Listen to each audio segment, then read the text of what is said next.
이 가정의 달에 우리는 계속해서 가정에 관한 설교를 하고 있습니다.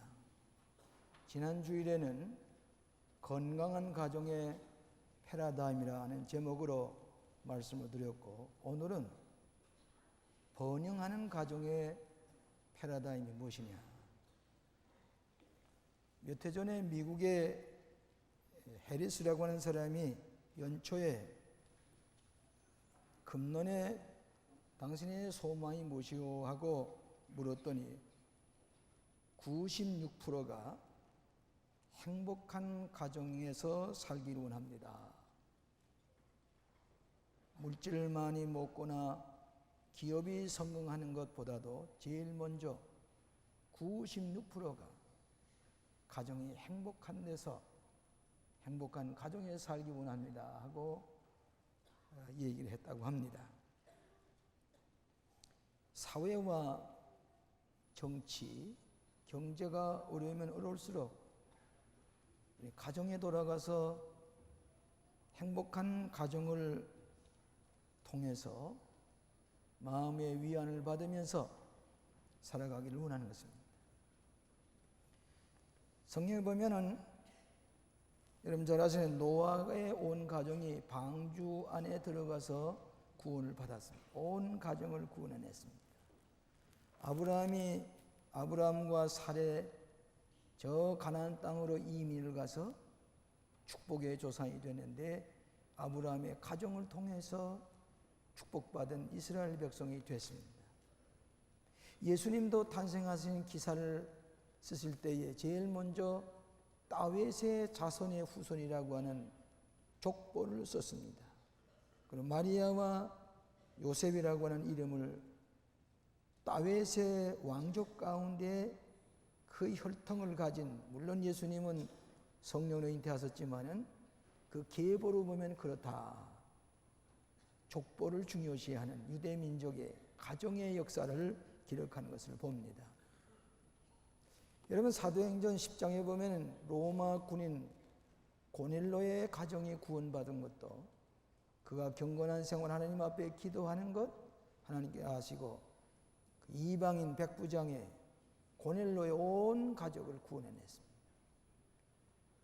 바울과 실라가 옥에 갇혔다가 밤중에 찬송을 부를 때에 옥문이 열리고 지진이 일어났습니다. 옥사장은 바울과 실라가 도망한 줄 알고 자살을 하려고 했습니다. 그때에 우리가 다 여기 있으니 걱정하지 말라고 옥사장이 바울과 실라를 향해서 선생들아 우리가 어떻게 해야 구원을 얻으리까 그렇게 물으니까 주 예수를 믿으라. 그러면 너와 네 집이 구원 얻으리라. 우리 기독교는 개인이 구원받기를 원합니다마는 온 가족이 구원받기를 원하시는 종교라고 볼 수가 있습니다. 오늘 성도들의 소원이 무엇이냐? 호렙산 기도회의 소원의 근 98%가 남편을 위한 기도, 자식들을 위한 기도, 가정의 행복과 번영을 위한 기도가 거의 98% 이상이 되는 것을 보게 됩니다. 오늘 봉독해 주신 말씀 가운데서 어떻게 하면 우리가 번영하는 가정 속에 살 수 있을까? 어떻게 우리가 번영하는 가정을 이루는 이런 과정을 걸을 수 있을까? 그 패러다임이 무엇이냐? 오늘 좀 짤막짤막 8가지만 얘기하겠습니다. 8가지. 첫째로는 서로 긍정적으로 생각하라 하는 것입니다. 이 본문의 말씀 가만 보면 거짓 없는 사랑을 하라, 선한 생활을 하라, 오래 참으라, 또 손을 대접하라. 거의가 다 긍정적인 예언으로 기록하고 있습니다. 여러분 번영하는 가정은 온 식구가 긍정적으로 살아야 됩니다. 말도 긍정적으로 하고 태도도 적극적으로 해야 됩니다.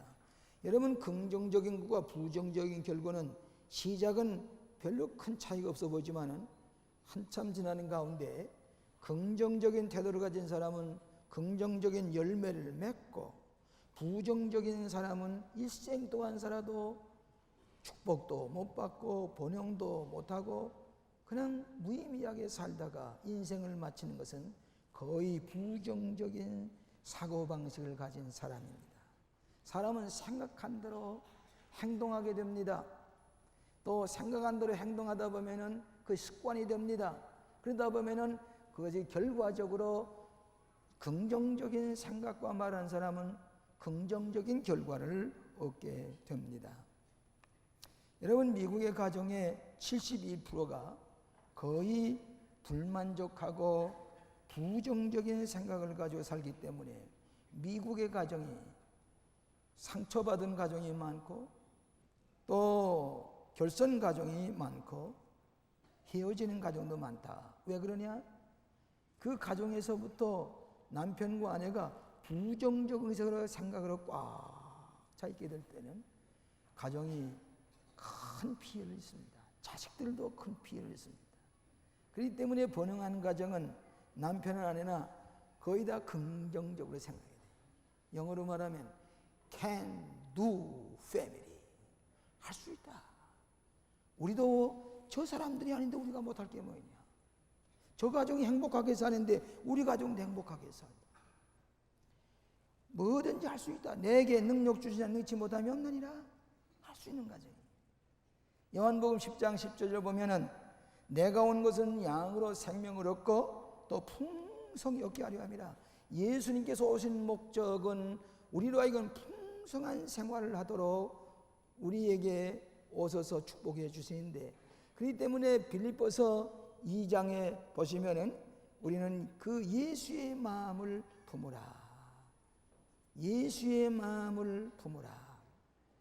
풍요로운 삶을 살아가는 신앙적으로 긍정적으로 생각하고 긍정적으로 소망을 가지고 나아가는 가정이 풍요로운 가정이 될 줄로 믿습니다.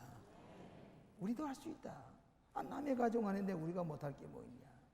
긍정적인 생각을 하는 가정은 번영하는 가정이 되는 것입니다. 두 번째로는 비전을 가지라. 비전. 12절에 보면 소망 중에 즐거워하라고 그랬습니다. 여러분, 우리가 어떤 비전과 소망을 가지는 것에 따라서 우리 가정이 달라집니다. 그렇기 때문에 잠언 19장 18절에 보면은 비전이 없는 백성은 망한다 그랬는데, 바꾸어 말하면은 비전이 있는 백성은 흥한다 그 얘기입니다. 가정에 비전이 있어야 됩니다. 소망이 있어야 됩니다. 무엇인가 바라보는 것이 있어야 소망 중에 그것을 바라보고 즐거워할 때에 그것이 우리에게 현실화되게 되는 것입니다. 아브라함은 나이 많게 가나안 땅에 이민을 갔는데 젊은 조카 롯은 소돔 고모라 땅을 보고 이걸 달라고 그랬지만은 이 아브라함은 그것으로 만족할 수가 없습니다. 언덕에 올라가서 동서남북을 바라보면서 저 하늘의 별과 같이 땅의 모래와 같이 번성하리라 큰 비전을 가졌다 그 얘기입니다. 자식도 하나도 없는데 하늘의 별과 같이 땅의 모래와 같이 번성하리라. 아브라함은 회회교의 신앙의 아버지도 됩니다. 아브라함은 유태교의 신앙의 아버지도 됩니다. 아브라함은 우리 개신교의 신앙의 아버지도, 기독교의 신앙의 아버지도 됩니다. 그렇기 때문에 그 후손들이 땅의 별, 하늘의 별과 땅의 모래와 같이 번성하리라 꿈대로 되었습니다. 오늘 우리 교회는 여러분 처음에 여기 배나무밭에서 시작할 때에 우리 교회가 광림교회가 이렇게 될 줄은 몰랐을 겁니다. 우리가 비전을 가졌습니다. 큰 교회가 됐습니다. 세계에서 제일 큰 감리교회가 됐습니다. 우리는 남을 돕는 교회가 됐습니다. 모스크바를 비롯해 중국의 이 뉴질랜드의 아프리카의 예배당을 세웠습니다.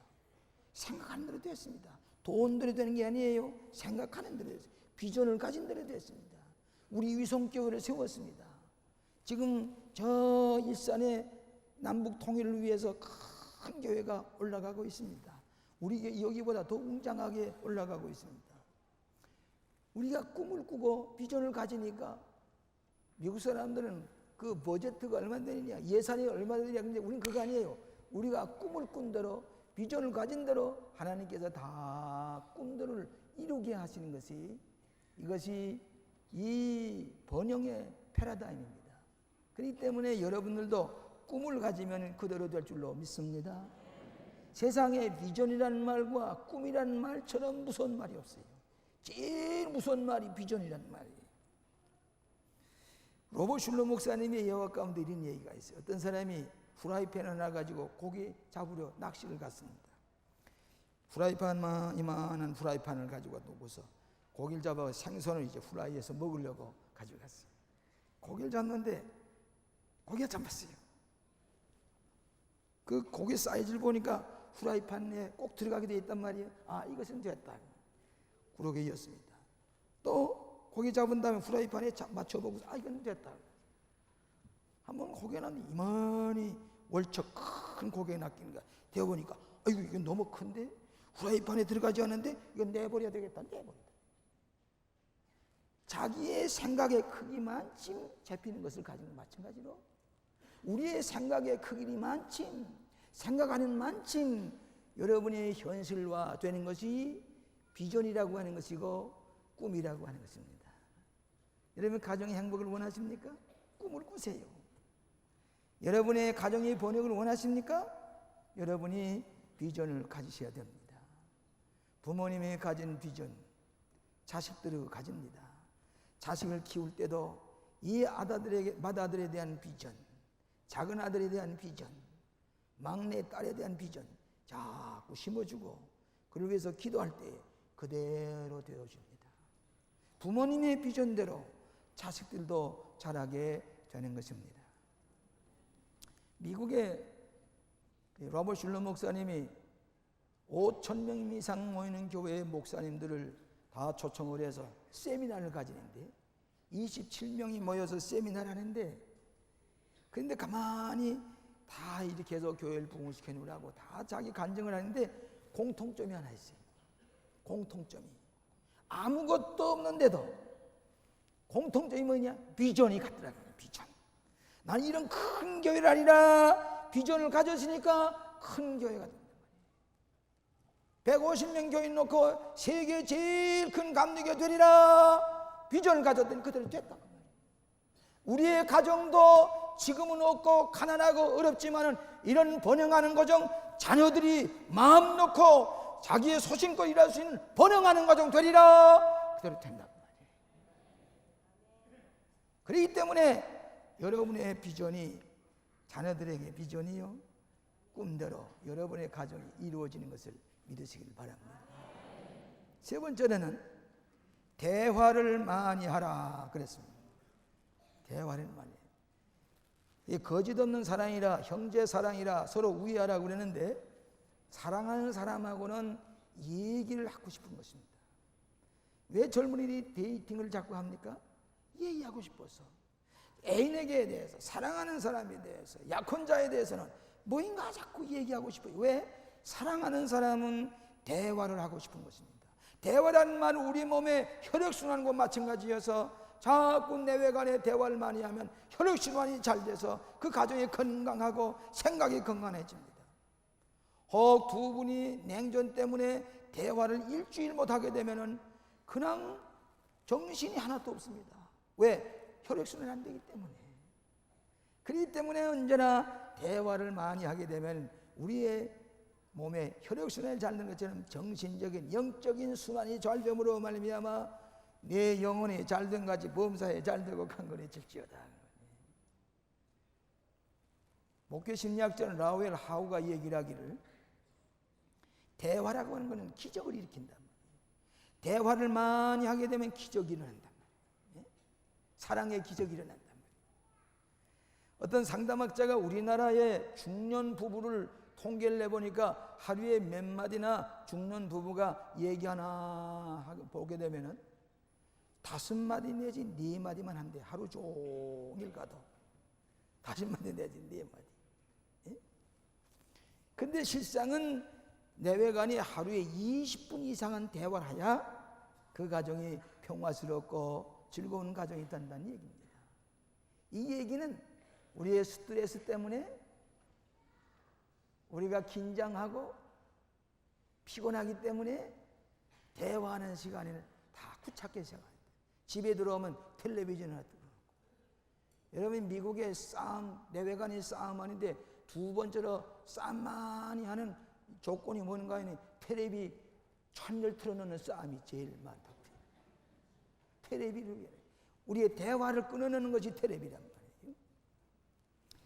또 우리가 대화를 하되 대개 경우는 부정적인 얘기를 많이 합니다. 나라에 대해서, 사회에 대해서, 정치에 대해서, 경제에 대해서, 이웃에 대해서 부정적인 얘기를 하는데 몇 프로가 되느냐? 대화의 95%가 부정적인 얘기만 한다. 그런데 번영하는 가정은 둘이 모이면 오손도손 좋은 얘기, 이렇게 살아야지, 이러면 잘 되지, 자녀들이 이렇게 교육해야지, 우리의 며느리 가면 사회 가면 이런 사람이 들어야지, 서로 좋은 얘기, 긍정적인 얘기를 하는 대로 말하는 대로 그대로 이루어지고 그 가정이 행복하게 축복된 가정이 되는 것을 믿으시기를 바랍니다. 대화를 많이 하면 환경이 바뀌어집니다. 우리가 생각을 플러스의 생각을 하면 환경이 플러스로 변하고 내 말하는 것 생각이 마이너스인 거라도 이 마이너스로 환경이. 그런데 이 신앙이라고 하는 것은 마이너스의 환경을 플러스의 환경으로 바꿔놓는 것이 신앙의 힘이라고 말이에요. 가난하고 어렵고 그래도 우리 마음속에 풍요를 가지고 주님께서 오신 것은 우리로 이건 풍요로운 삶을 살게 하세요. 번영하는 가정이다 생각을 하면, 대화를 하면 기적이 일어난다. 네 번째로는 서로 존귀히 여기라. 가족 식구들이 서로 존귀히 여겨야 됩니다. 그래서 여기 보면 서로 우애하고 존경하기를 서로 먼저 하며 그랬습니다. 여러분, 가정의 온 식구들이 우리 가장 중요한 것은 내 아내를 소중히 여겨야 돼요. 여러분 다 번영하기 원하시지요? 그럼 눈을 뜨고서 제 설교를 들으세요. 이거 중요한 얘기입니다. 이 중요한, 아직도 눈을 뜨고 감고 계시네. 중요한 얘기예요. 예? 자, 보세요.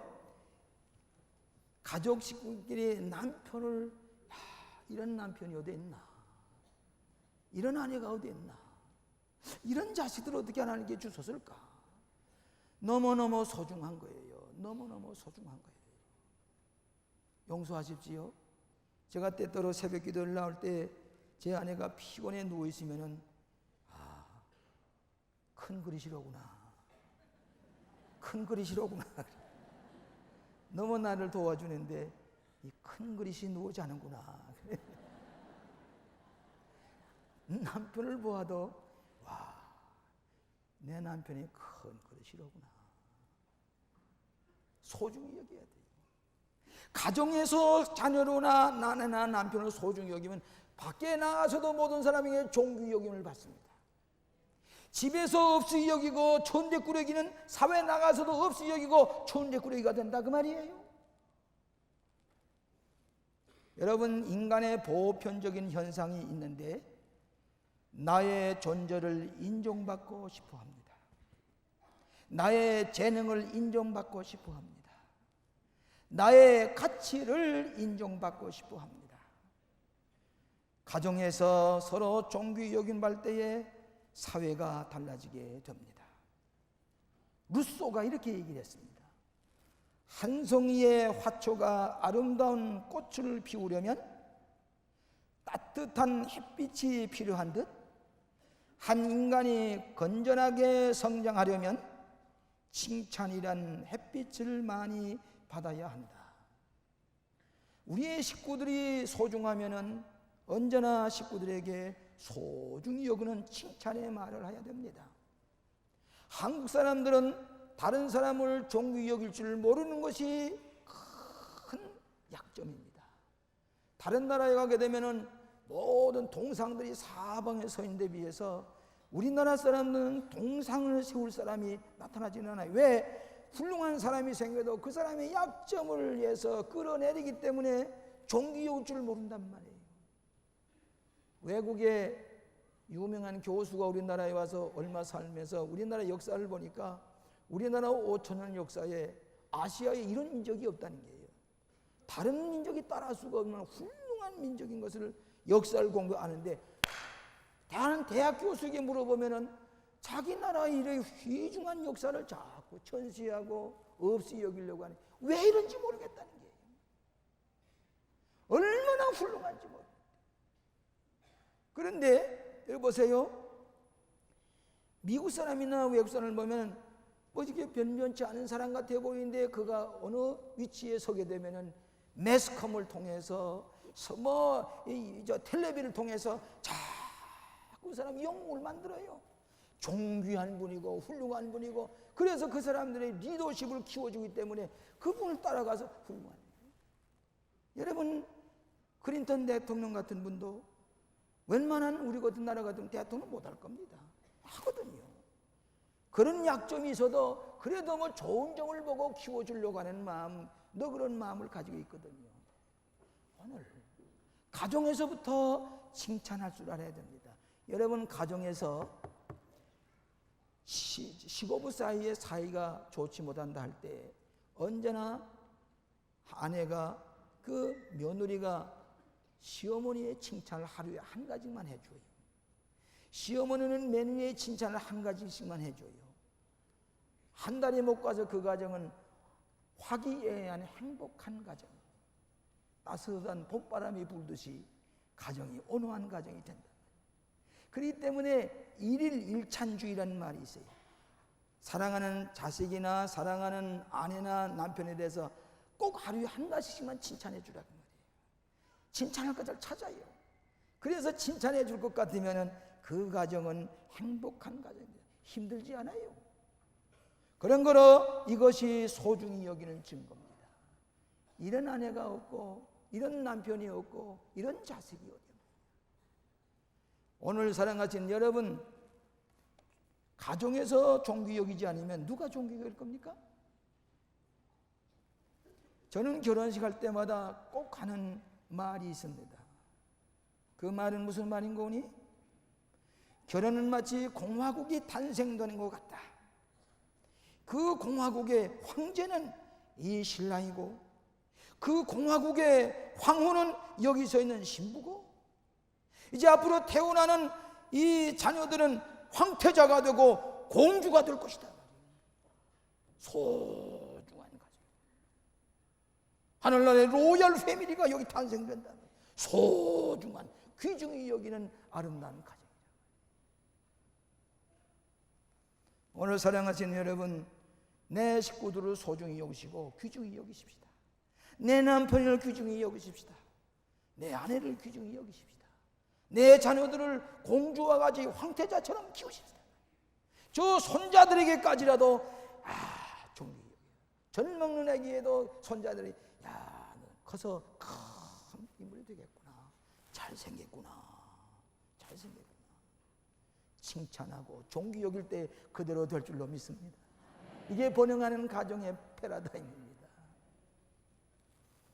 그 다음에는 5번째는 열심을 품고 살자. 이 11절에 보니까 뭐라고 그랬습니까? 서로 먼저 하며 부지런하여 게으르지 말고 열심을 품고 주를 섬기라. 부지런하라. 게으르지 말라 말이야. 열심을 품으라.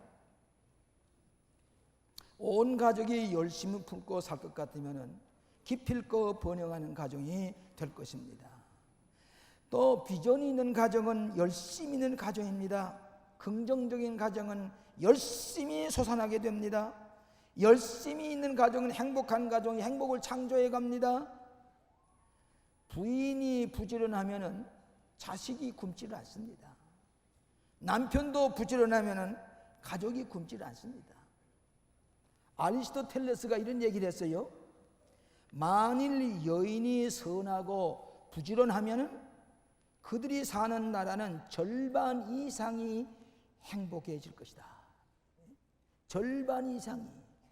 부지런한 가정은 절반 이상이 나라가 행복해질 것이다. 그 말이에요. 벤처기업이라는 말을 쓰죠. 벤처기업이라는 말은 남이 하던 일을 모험적으로 새로운 것을 발견해서 아주 모험적으로 일을 진행해 나가면서 큰 수확을 거두고 수익을 거두는 기업이지요. 그런데 벤처기업의 공통점 뭐인 거니? 밤잠을 자지 아니하고 연구합니다. 열심히 일합니다. 젊은이들이 모여서 밤낮이나 부지런하게 열심히 하다 보니까 벤처기업에 성공을 한다. 그 말이에요. 오늘 사랑하시는 여러분, 우리는 부지런하여 열심을 품고 일할 때에 우리 가정은 번영 안 될래 안 될 수가 없어요. 번영하게 됩니다. 어저께 우리 교회 일산교회에 계시는 고영탁 권사님이 제게 점심을 한번 대접한다고 오셨어요. 점심을 먹으면서 그 고영탁 권사님의 간증을 제가 들으면서 은혜를 받았습니다. 이번엔 저 태백이라는 데서 살다가 가난해서 서울에 고학으로 올라왔어요. 고1 때부터 뭐냐, 신문 배달하는 신문 배달. 그러면서 신문을 배달하는데 어떻게 열심히 했던지 지금까지 그 신문 회사의 구역을 맡은 책임자예요. 그런데 이분이 열심히 자기 맡은 일 할 뿐만 아니라 예수를 믿게 됐어요. 우리가 세례를 받았어요. 3년 만에 집사가 됐어요. 그리고 선교회 총무가 됐어요. 내가 가난하게 어렵게 살지만은 내가 커서 꿈을 가지자. 나도 큰 사람이 될 수 있다. 그러면서 열심히 노력하는 가운데 와서 예배 볼 때도 배울 게 한두 가지가 아니에요. 선교회 할 때에 회의를 진행하는 거 보니까 이것도 배워야 되겠구나. 속회 인도할 때에 속회 공부, 뭐 교회에서 열심히 하다 보니까 다 몸에 익혔어요. 한 번은 간들과 얘기할 때에 그 지역을 맡은 고영탁 권사님의 그때 집사가 와서 얘기를 하니까 품이 있는 얘기예요. 세속사회에서 들어보지 못한 얘기예요. 교회에서 듣고 교회에서 가진 몸가짐, 품위가 있고 고상한 용어를 가지고 연설을 하고 자기 의견을 발표하는데 다른 간부들, 전무 회사 사장들이 앉았다가 깜짝 놀랐단 말이에요. 열심히 하니까, 신앙생활도 열심히 하니까, 열심히 배우고 열심히 하다 보니까 지도자의 품격이 된다. 20년 동안 그 회사의 의를 지키는데 그분을 놓을 수가 없다는 게예요. 놓을 수가 없다는 게예요. 예수 믿어도 열심히 믿고 일에도 열심히 하고 가정에도 열심히 있을 때에, 헌신할 때에 번영하는 가정이 될 줄로 믿습니다. 6번째로는 서로 인내하며 살아야 됩니다. 12절에 보니까 환난 중에 참으며 그랬습니다. 성경 말씀 보면 참으라, 인내하라, 오래 참으라, 사랑은 오래 참는 것이라, 참는 자가 복이 있다. 인내라는 말이 많이 여러 곳에 있습니다. 현대인이 쉽게 번영하지 못하는 까닭은 너무 조급해졌어요. 포기를 잘해요. 낙심을 잘해요. 그러나 성경에 보면은 뭐든지 오래 참으면, 가정에서도 오래 참으면 참는 이만치 행복이 창조가 되고, 포도주의 열매가, 포도주의 맛이 점점 좋아지는 것처럼 오늘 우리에게는 참는 자에게 복이 임하는 것을 믿으시기를 바랍니다. 저는 어저께 우리 교회 고승덕 집사님, 요즘 언론에도 많이 언급되어 있는 고승덕 변호사의 그 간증을 내가 좀 들었습니다. 어저께 많이 와서 들었어요. 앞으로 그 테이블 좀 만들려고 그랬는데 여러분 한번 다 들어보세요. 머리가 좋으신 분이래요. 근데 성품이 그렇게 겸손하고 남을 도우려고 하고 순종 잘하고 그리고 책임감이 있고 신앙이 철저해요. 근데 어제 잠깐 얘기한 거는 자기가 사법고시, 행정고시, 외교관, 외교고시 상과를 모두 1등, 2등으로 합격을 했어요. 대학교 2학년 때부터. 자기가 머리 좋은 사람이 거지만은 한 번은 수학을 40점 맞은 적이 있었다고. 내가 머리가 좋은 것이 아니라는 게 뭐냐? 참고 열심히 노력하는 결과라 그 얘기예요. 내가 이만한 사법고시 합격할 만한 책을 읽어야 되는데 이 책이 너무 부피가 많다. 아이고, 이걸 어떻게 다 하냐? 낙심이 되면은 다른 사람은 낙심이 할 거라. 다른 사람도 그렇게 생각할 거라. 그렇다면 내가 이것을 해낼 때에 나는 1등을 할 수가 있고 사법고시 합격할 거다. 그런 생각을 가지고 피곤하고 책 읽기가 쉬워져도 인내하면서 열심히 하다 보니까 행정고시 1등, 사법고시 1등, 그리고 외교관 고시 1등, 미국에 가서도 예일 대학에 하버드 다 공부하고. 근데 어제 와서 간증하는 거 보니까 내가 왜 예수 믿게 되냐? 저때는 불교에 심취했다고 그래요. 그래 불교에 가서 불교 경전 읽어보니까 내가 이렇게 사법고시하려고 아무리 해서도 그건 아무것도 아니에요. 허무한 거예요. 그거 하지 말라는 게예요. 성경 이제 불교의 교리를 보면은 이거 내가 이거 가지고 안 되겠다. 허무하고 말이요. 무로 돌아가야 되고 아니라 성경 읽으니까 야 이거로구나. 예수를 믿고 하나님이 살아계신 체험하고 기도하고 나니까 잘 되고 자기는 예수 믿는 게 지성인 같지만은 머리가 좋아 지성인 같지만은 나는 어린아이와 같이 신실하게 믿는데도 된다고 말이에요. 여러분 오래 참는 자가 가정에 번영한 가정으로 될 줄로 믿습니다. 인간은 상대적이기 때문에 상대적인 것을 남이 싫어하면 나는 그 싫어하는 것을 넘어서서 인내하면서 나갈까 그 사람을 정복할 수가 있다 그 얘기예요. 어제 그 얘기를 아주 명석한 얘기를 하시더라고요. 오늘 여러분도 마찬가지 오래 참으시기 바랍니다. 쉽게 낙심하지 마시기 바랍니다. 목표를 노력할 때에 그대로 이루어질 줄로 믿습니다. 7번째로는 남에게 도움을 주는 가정입니다. 여기 성경 말씀 보면은 성도들의 쓸 것을 공급하며 손대접하기를 힘쓰라. 남에게 대접하고 주기를 좋아하는 사람은 번영하게 되어 있습니다. 줄 줄 모르고 인색하고 남에게 도와줄 줄 모르는 사람은 그 사람은 언제나 어렵게 살게 되어 있습니다. 아내의 도움 없이는 남편이 큰일 할 수가 없습니다.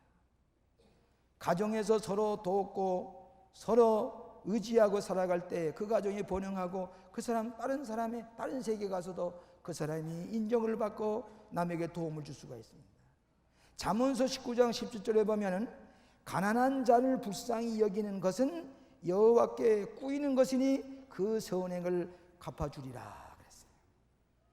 산다는 것은 주는 것이다. 주는 마음은 너그러운 마음이요 주는 손은 축복을 받는 손이요 주는 사람은 훌륭한 사람이다. 철학자 수필집에 있는 것입니다. 제가 지난 주간에 우리 장로님들 산상기도회 갈 때 책을 한 권 읽었습니다. 존 막스웰이라고 하는 미국의 유명한 설교가인데 조카가 대학을 졸업하고 샌디에고에 와서 어느 회사에 취직을 하게 됐습니다. 그럴 때 이 맥스웰 목사님이 조카에게 이런 얘기를 했어요. 내가 가서 조카가 묻기를 삼촌 내가 어떻게 하면 회사에 가서 성공할 수가 있습니까? 그러니까 물어봤어요. 이 3가지만 하면 된다. 그 회사에서 몇 시에 사무를 보기 시작하는가? 8시입니다. 그래? 그럼 7시 반에 출근을 해요. 30분 먼저 가서 열심히 일을 해요. 점심은 몇 시에 먹지요?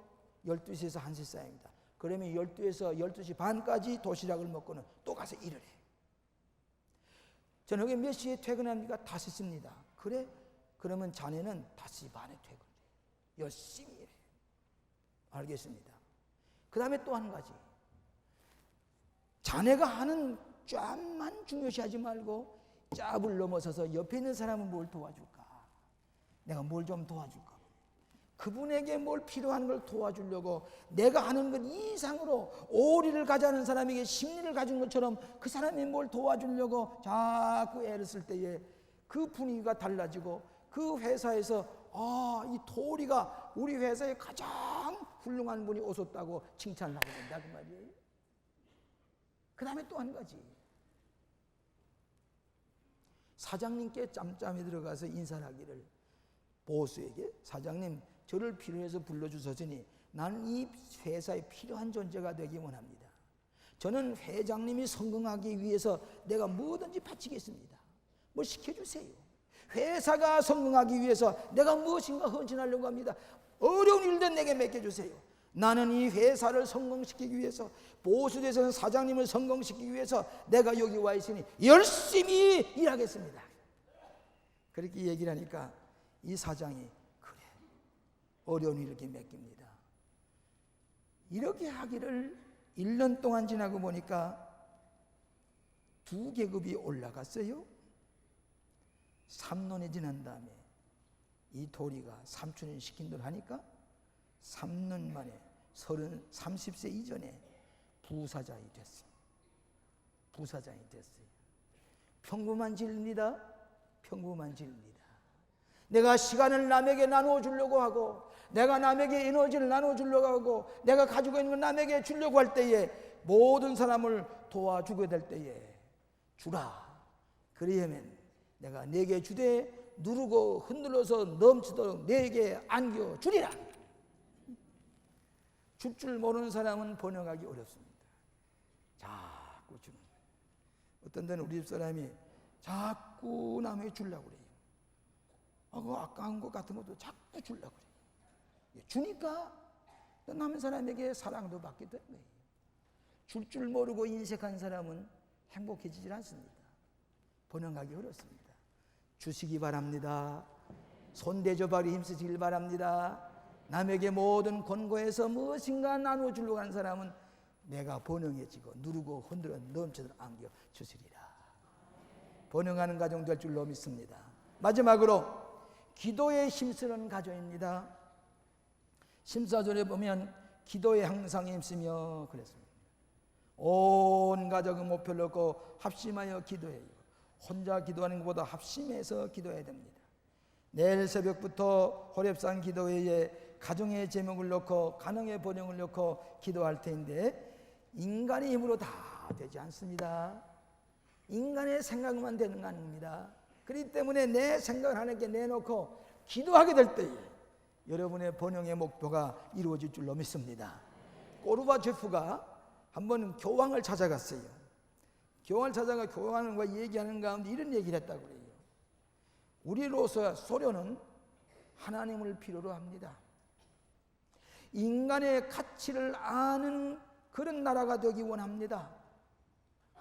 하나님 없이는 인간의 노동력을 동원해서 생산성을 아무리 높인다고 할지라도 결과는 패망이요 실패요 모든 질거 속에 비참하게 될 것입니다. 어떻게 됐습니까? 동구의 공산권이 얼마나 셌습니까? 굉장한 무력을 가졌지요. 굉장한 힘을 가진 가던데 대포 하나 쏘지 아니하고 총 한 방 쏘지 아니하고 다 무너졌습니다. 왜 그렇습니까? 하나님을 의지하지 않았기 때문에. 가정도 마찬가지예요. 내 힘으로만 되지 않습니다. 내가 하나님 앞에 합심해서 기도할 때에 여러분의 수고한 대로 먹게 됩니다. 내 영혼이 잘된 같이 범사에 잘되고 강건해집니다. 이것이 축복의 원리입니다. 고르바초프의 얘기입니다. 하나님 없이는 결코 잘 사는 나라가 될 수가 없다는 고백을 했습니다. 가정도 마찬가지입니다. 오늘도 우리가 하나님 앞에 나올 때에 하나님의 경외하는 가정, 기도에 힘쓰는 가정, 번영하는 가정, 행복한 가정 될 줄로 믿습니다. 반석 위에 세워진 행복한 가정, 번영되는 가정이 되시기를 주의 이름으로 축원합니다. 기도하십시다.